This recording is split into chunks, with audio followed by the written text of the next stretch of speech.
Hello, hello, friends. Welcome to She Believed. I am your host, Christina Guerrero. Oh, God, this is such a good show today. Let's start by telling you guys what happened to me about a year ago, okay? My whole damn body felt like it was betraying me.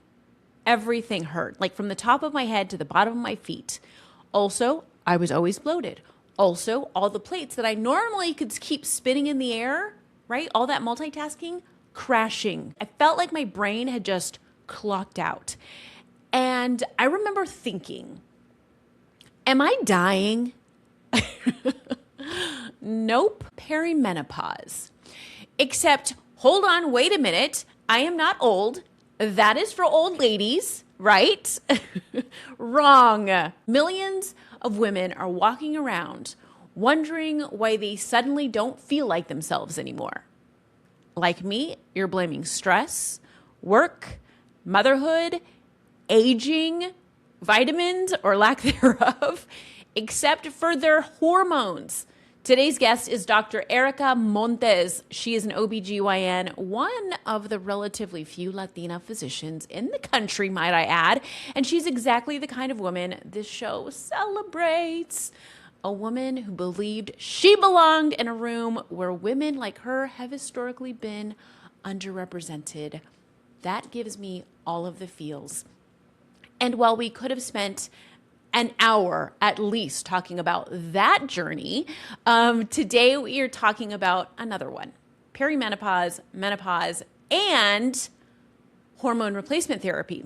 What it is, why no one prepared us for it, and most importantly, what we can actually do about it. Oh gosh, this is so good. I think you're going to get so much value out of this one, just like I did. Okay, let's dig in. I jumped into this conversation of perimenopause and menopause with myself about a year and a half ago. I went onto Instagram and I was like, well, my joints hurt, everything hurts. And so I went to my Instagram people and I'm like, is it vitamins? Do I have to stop drinking coffee? And everybody was like, oh, it's perimenopause. I was like, no, I'm too young for that. Hold on. Don't even bring that word around me. Let me just be clear. I'm 46 years old and it was not even top of mind for me. That I don't know if it's because I forgot that I was 46 or menopause / perimenopause just seems like an older woman's problem. And I'm like, but I'm not older yet, but I am older. I know. It's because we look good and feel good. So we're like, we're not in that stage of life yet. Yes, but I feel like there has been a rebranding on menopause. We're talking about it so much more, and the information is so much more readily available to us. So talk to me a little bit about, you're a gynecologist, you've been working with women for a while. When did you kind of see that shift from we don't talk about it to, oh, this is what it is? Yeah, I think that's a great question to start out with. I feel like it's honestly just been in these last 3 to 5 years. I feel like what I'm trying to focus on more myself is actually going to be more around perimenopause, because there is a big distinction between perimenopause and menopause. Menopause, in a way, it is not so much easier, but it's almost like you kind of level off and kind of just stay stable once those hormone levels go down. And remember, the definition of menopause is basically just 12 consecutive months without a period. And so that's kind of the textbook definition of it. But when we talk about perimenopause, some physicians refer to it as a zone of chaos, because it's in those years leading up to menopause that we really see these changes and these things that we never attributed perimenopause to. And just like you said, and I think for myself, for my community and for my patients, I think in a sense, perimenopause is going to be something that we need to focus on a little bit more, so it can kind of make sense of the symptoms that women are experiencing. So maybe by the time a woman has gotten to menopause, she's really kind of hit all of the summits of hormones and behaviors. And You got it. So during that time, during her perimenopause, when the information wasn't accessible, it just kind of was, this is just what happens when you get older. So trying to Right. get the information out there sooner is better. Correct. Yeah. That's why I think, all of it is great information. Not saying that Yeah. menopause isn't important, but I think once they realize that this is something that can happen, even as early as, late 30s, I'm seeing patients younger and younger coming in with these perimenopausal symptoms.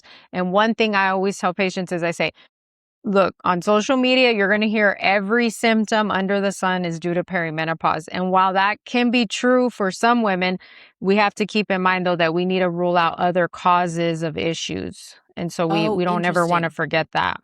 Okay, well, let's talk about what perimenopause is, and what are some of the symptoms. Yeah. So the first thing that I tend to see is kind of a progression of decline in hormones. And the first one that tends to go down is progesterone. And so, what that can lead to are symptoms like irregular periods, night sweats, mood swings, insomnia, kind of one of those things where, I'm waking up at 3 in the morning and I just can't fall back to sleep. Or I'm not as nice as I used to be. Some of my patients are like, I'm just a, a BITCA. And I'm like, okay, lady, let's see what this is.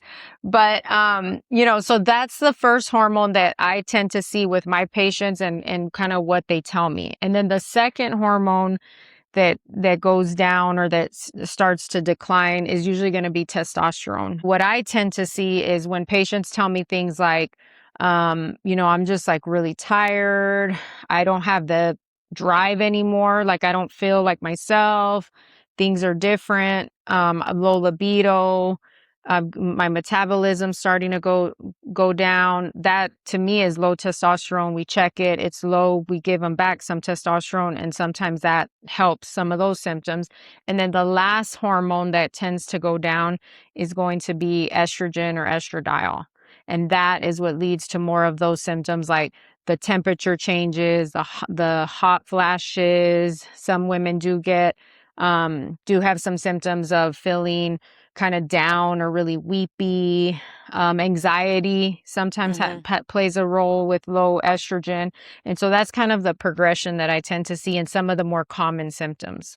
But it can happen over, a span of 1 to 12 years for, every woman's different. Got it. Okay. Yeah, because I'm thinking about it. And as you're talking about some of the different symptoms, in my mind, the first thing I think of, and probably what I thought of, was depression, right? Like Mhm. those are a lot, like, Right. you start to low libido, you feel depressed, you have low energy, those kinds of things. I feel like, your weight gain.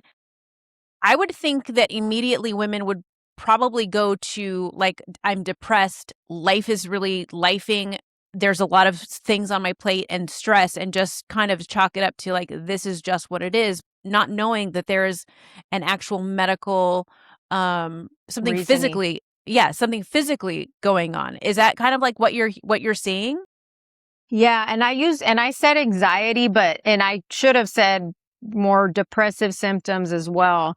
But I think I just think of anxiety because that's kind of what a lot of What you're patients seeing? mention. Yeah, what I'm seeing, Uh-huh. but of course depressive symptoms too. What I tend to see or what I tend to hear is patients will go to their primary care physician first initially because they Mhm. think it's like I'm depressed. I have, a condition where I have a psychiatric disorder. I need to see those physicians to see what kind of medication they may want to give me.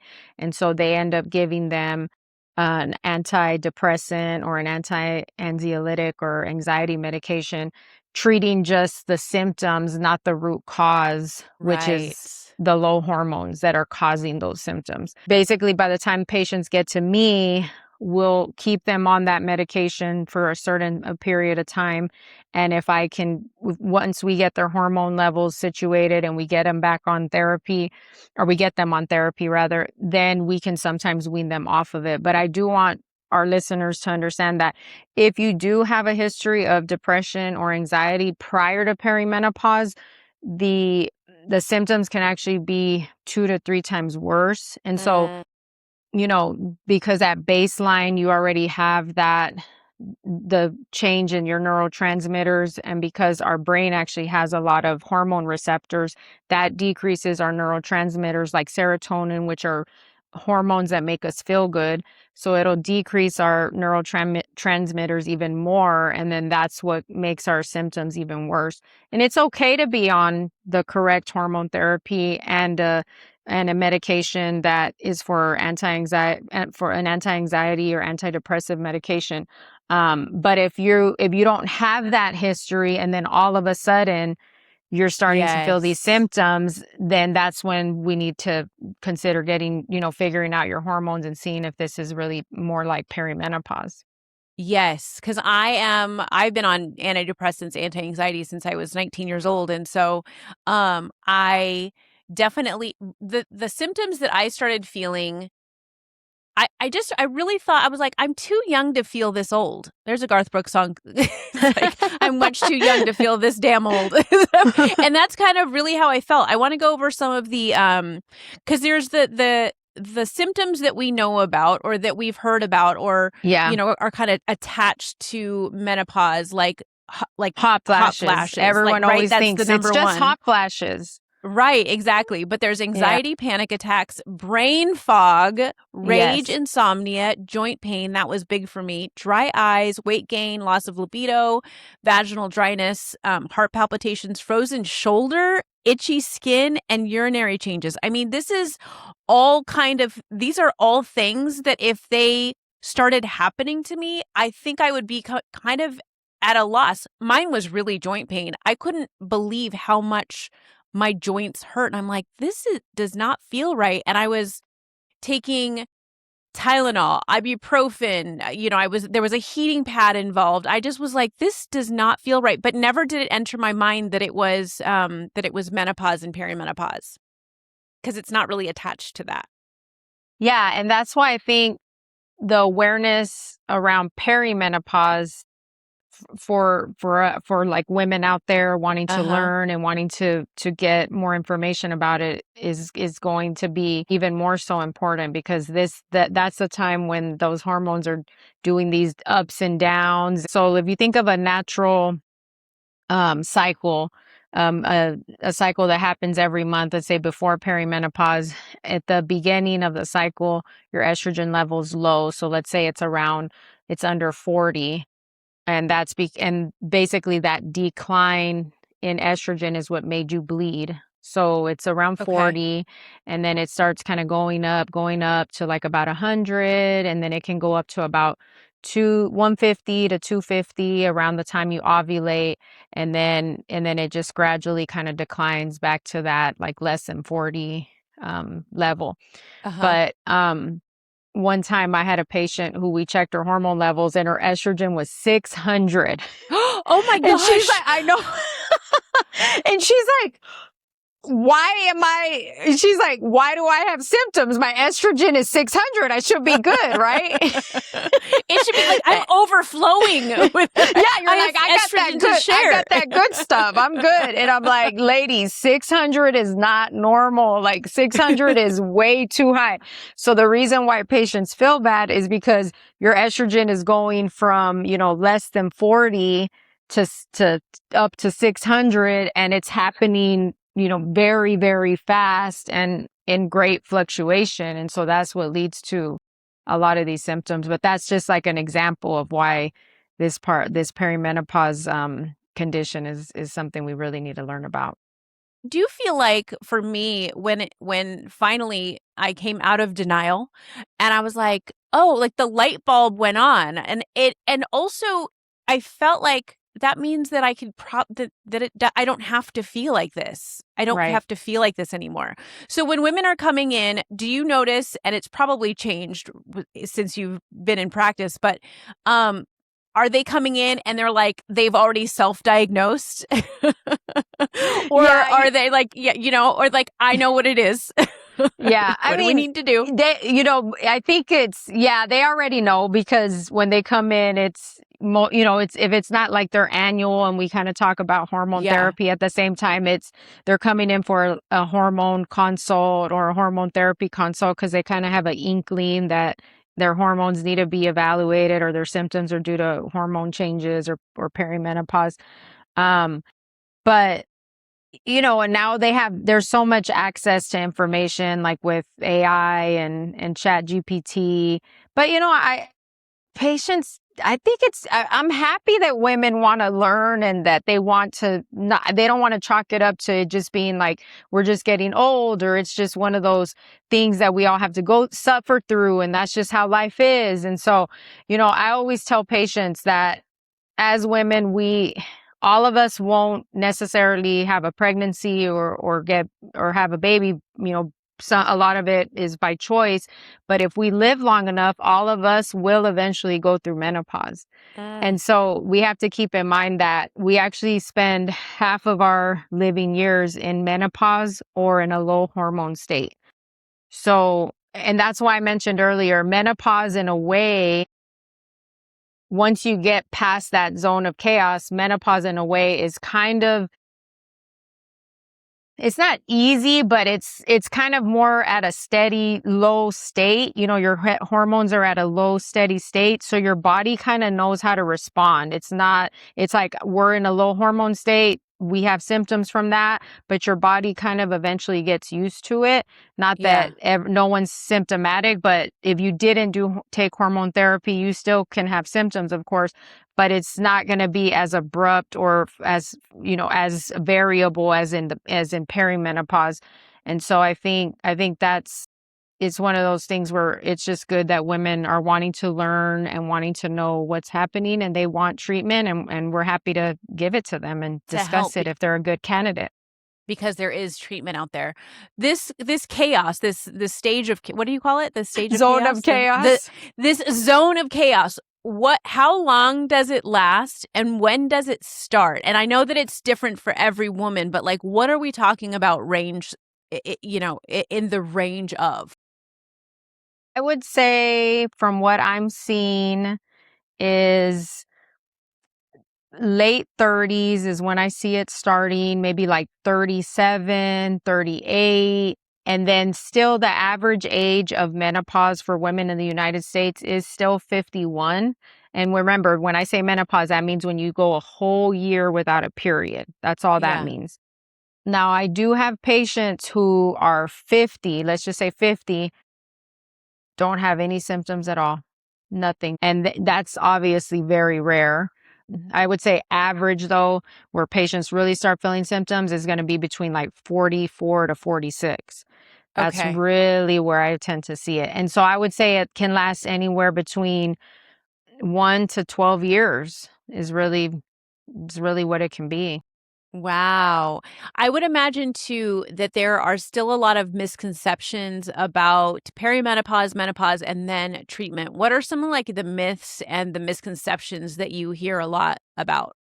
Yeah, so there was a study that came out about 20 years ago or so called the Women's Health Initiative. And that study is what basically spurred the fear or all the misconceptions regarding hormone therapy. So in this study, the majority of the participants were nurses. So they were, pretty overall like healthy, and they basically had two groups where they said, let's give women hormone therapy and no hormone therapy and compare them and see if they do better or worse. They really wanted to look more at the cardiovascular system and kind of what it did to women in regards to that system. And so what ended up happening is they stopped the study early. They were going to do it maybe 10 years or so and kind of track them and see how they did. They ended up stopping the study early because they were noticing that more women were having possibly an increased risk of breast cancer, and they didn't know if it was from the hormone therapy, and they were also seeing an increased risk of a heart attack or stroke. So what happened is they put that information out to the media. The media, it was like, what do you guys use that word? Like a firestorm, or I don't know what that word. Yes, the whole thing. Yeah. It just blew up. And so Uh-huh. basically no one wanted hormone therapy, and no physician or clinician wanted to prescribe it, because they're like, if we prescribe it, these ladies are going to get breast cancer and these ladies are going to die of a stroke. I was going to say, that's the story that I heard. And when people talked about hormone replacement therapy, it was so radical. The idea was so radical because it was so dangerous. Right. So that's what the initial data suggested. And so for about 2-3 decades, all these women weren't given hormone therapy. And so we're now seeing the effects of these women who are in like their 60s, 70s, and we're seeing kind of how they're doing and how their health hasn't been optimized because they've been living so long without hormone therapy. So they went back and they said, okay, let's reassess this data. Let's see what the real reasoning was. It really menopause hormone therapy, or was it something else, or what happened? So time passed. They went in and they looked at the data again. And basically what they noticed were two really key factors. The first one was these women were all, more than most of them, I'd say the majority of them were over 10 years past when they went through menopause. So they were in their early 60s. Okay. Oh my gosh. Yes. So they weren't even studying women who were like perimenopausal or just becoming menopausal. So that right there was a big factor, because those women were already older. We know that certain conditions increase as you get older. For example, your risk of breast cancer can increase with age. Your risk of coronary artery disease, which increases your risk of stroke and heart attack. That's when your arteries and your heart vessels are blocked. They were already at higher risk because they were older. And so that was the first thing. And then the second thing that they realized when they were reanalyzing the data is that they were actually giving them hormone therapy that isn't chemically similar to what our ovaries produce. So they were giving them Premarin, which is with what we call conjugated estradiol. So it's actually made from horse's urine. And they were also giving them a synthetic progestin, which we know that isn't the safest progesterone that we can give patients to. So once they reanalyzed it, they said, okay, these probably weren't the best people to study, and these weren't the best hormones to use. Now we can say, okay, looking back, we actually are seeing that the hormone therapy actually does do better for women overall in terms of their health and optimizing their well-being. And also nowadays, we're obviously giving women at a younger age chemically similar hormone therapy. So we know that it's safer and it's going to benefit them in the long run. That's bananas. It is crazy that this study was like the bar by which we as women have been living our lives. That is so crazy. Yeah, it's unfortunate that happened, because all those women were never offered or never took hormone therapy. All of this time that work could have been like, all of this time that more research could have gone into it, and that women could have been helped, and we could have been optimizing women's health so much earlier. But it was, oh my gosh, that's just so bananas. I hate it, honey. I hate that study. I'm like, don't talk to me about the Women's Health Initiative. I mean, in a way, it's good because they are reanalyzing the data, and they're seeing that in the end, it really wasn't that hormone therapy that was increasing the risk of breast cancer or the risk of stroke. It was more the extenuating factors that they didn't take into account. And so I always tell patients, I bring it up because they get nervous still, even though they've probably heard it, right? That's information. Yeah, that's information that once it is planted and is never debunked, it just becomes truth, right? Yeah, so I would imagine you probably get some pushback. Yeah, I mean, just last week I had a patient who's told me, well, my mother-in-law said I shouldn't. She was like 45. And she's like, well, my mother-in-law said I shouldn't be on any hormone therapy because I'm going to get breast cancer. I'm like, okay, here we go. Let's talk about this. That's a good point you're bringing up. But, and look, Brett, you know, you can give your personal insight too. I mean, we have to keep in mind that breast cancer is multifactorial for a lot of women. So I can't say for sure because that lady was on hormone therapy for 10 years. That's what caused her breast cancer. And we are seeing an increased incidence of breast cancer. I think a lot of it maybe if it's not genetic, only about 20%. Yep. Only about 20% of breast cancers are influenced by genetics or a mutation that is in our DNA. Like your family has a family history and they passed on a mutation to you to increase your risk.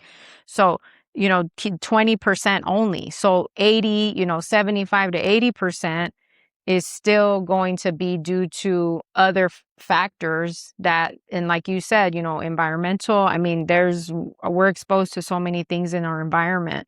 Plastics, forever chemicals, you know, all these things. I feel like that has to play a factor for sure.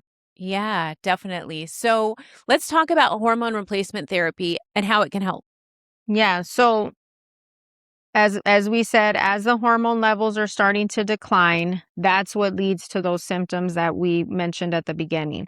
So if we give patients back those hormones, and we don't have to give them back to patients at premenopausal levels, you know, we don't have to give them back to you where you're like in the 1 or 200s, for example, but just enough to feel good. And I want to be like 25, like I my know you do. 25-year-old. I know y'all do. Look, so I know patients want their levels to be super high, but you know, we have to just keep in mind that there still could be some risk with like really high levels for many, many years. Like, you know, could there be some, you know, could that increase your risk of some, not breast cancer, but like some proliferation of the cells in the breast, or, you know, just like little So we're things not like So you're not trying to get us necessarily to that point, just to a point where we feel good again. Yes, exactly. Yeah, okay. And yes, that's right. And so, and you know, I always tell patients at the beginning, like some patients, I pick their hormone therapy or we talk about it and we choose it, and that's the first one we choose. They're great, and we just make adjustments here and there. For other patients, because they're very symptomatic or there's other factors that are playing a role, sometimes we have to adjust things for, you know, several times before they start feeling good. So, you know, I think the key to hormone therapy though is to go in knowing that number one, you're going to feel good, and it can be as soon as a couple weeks, because I have had patients tell me that they'll feel better and they feel a difference. And then, you know, number two, you want to go with someone or have a physician or a clinician that has some expertise or some knowledge with hormone therapy, because there are a lot of clinics out there that you can find like at med spas, and they try to do pellets. They have women's hormone levels in like, I don't know, they're up to 1,000. Normal hormone levels for women are like 25 to 50, 60 Wow. at the most. Like I don't want you to get high, but 1,000. And then patients are like, why is my hair falling out and why is my clitoris getting bigger? And I'm like, I wonder why. Let's look at your hormone level.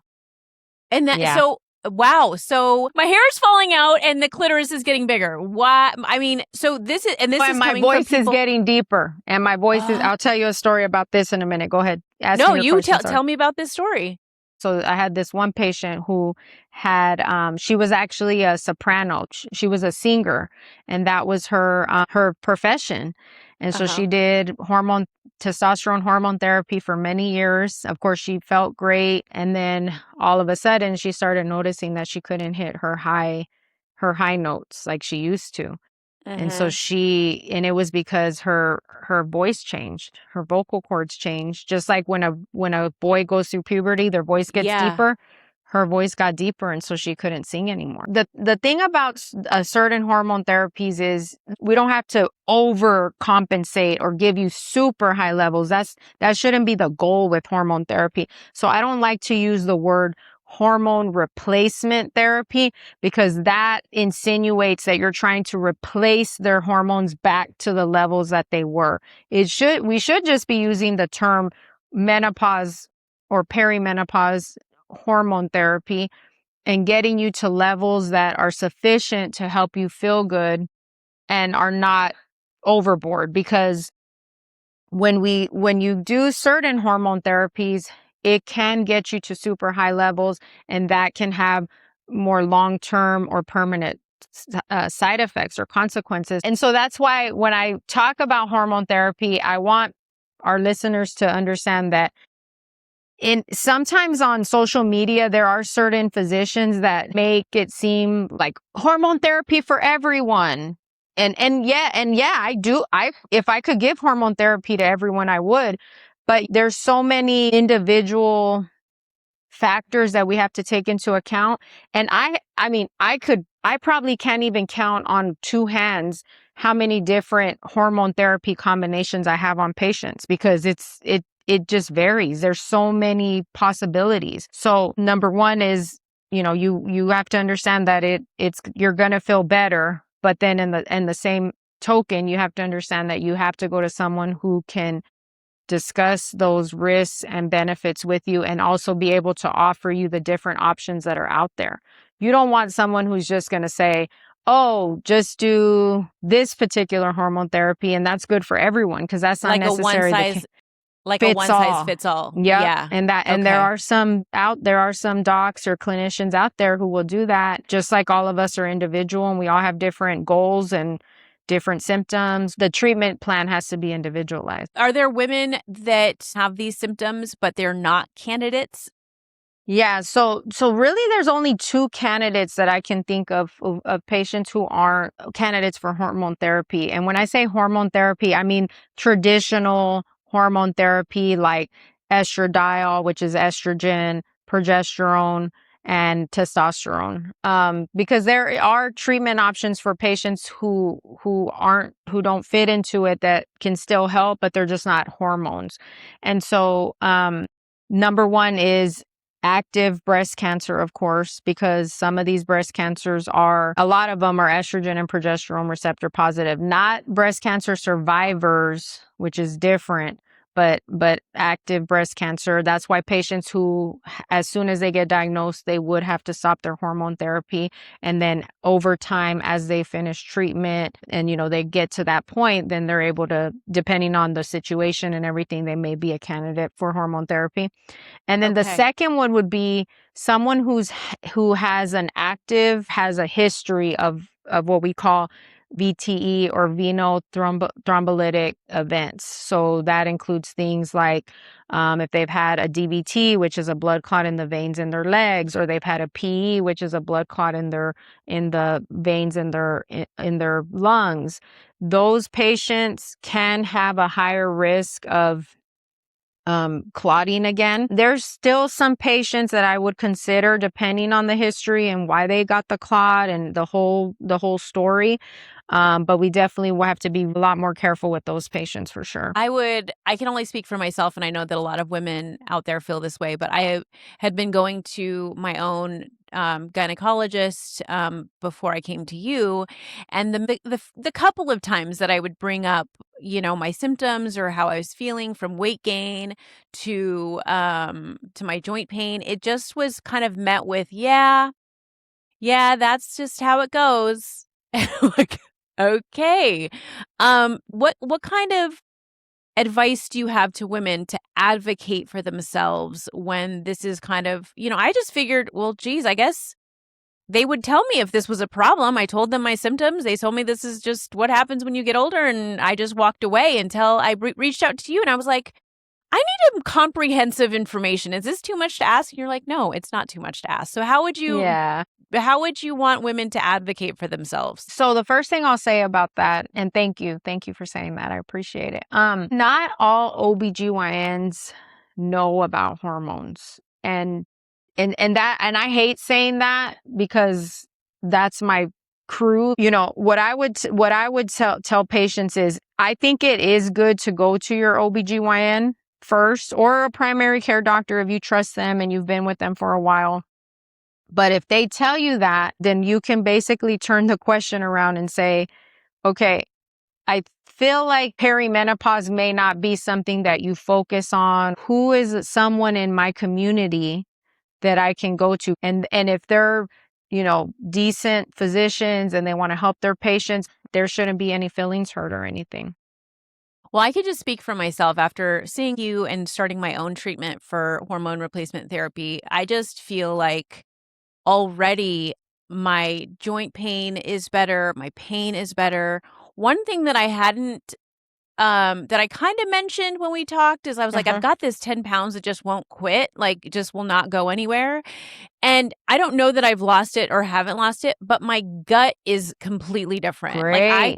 I was always bloated. I was always uncomfortable. I could eat shitty or I could eat fantastic. No matter what I ate, I always felt awful. And I just realized in the last probably 6 weeks that I haven't felt that feeling since I started hormone replacement therapy. And those two things I didn't correlate, but then it makes perfect sense at the same time. Yeah, I love that. Thank you for sharing that. I'm still pretty flighty though.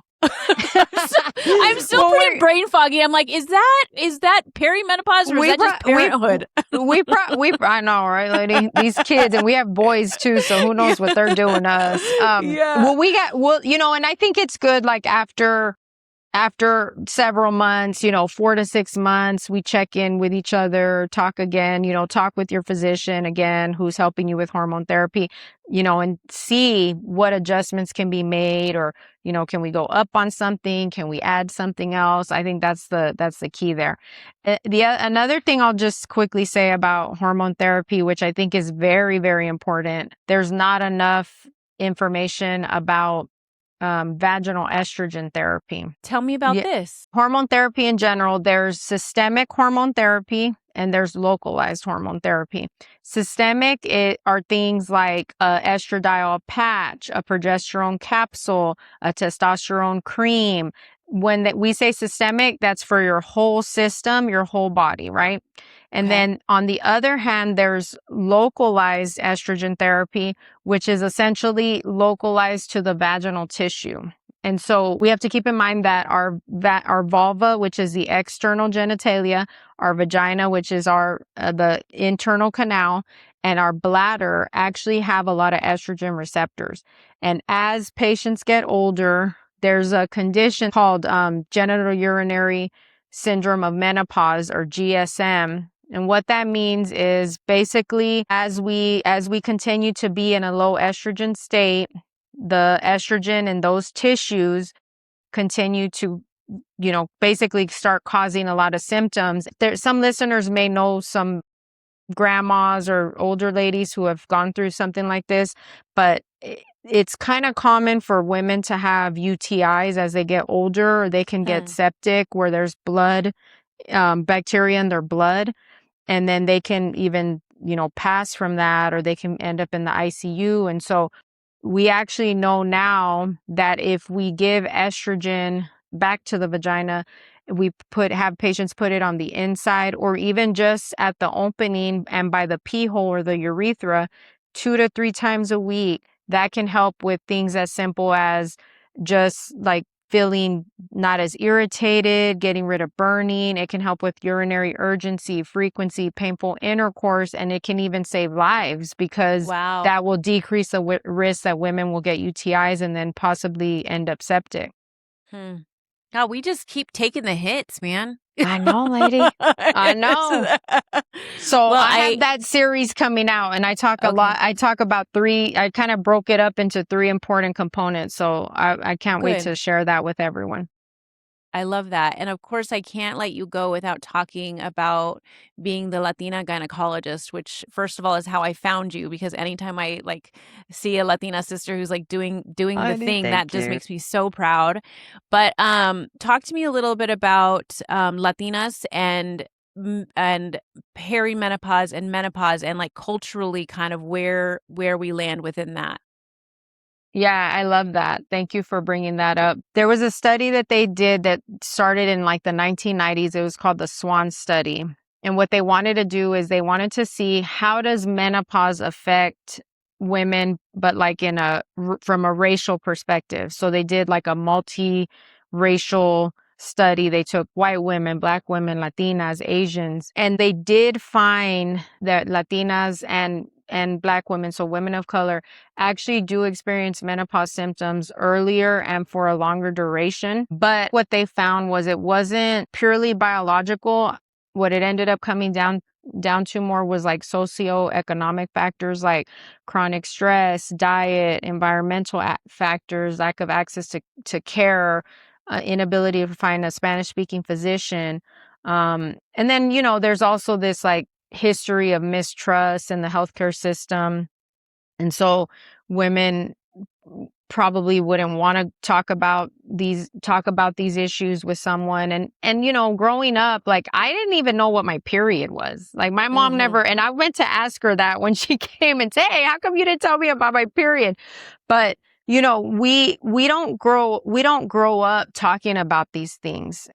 And maybe that's a cultural thing. Like if we don't talk about sex, then they won't do it, or you know what I mean? Like, just don't say anything. No diga nada, right? And I'm like, I still haven't had the conversation about sex with my mom, and I have 2 boys.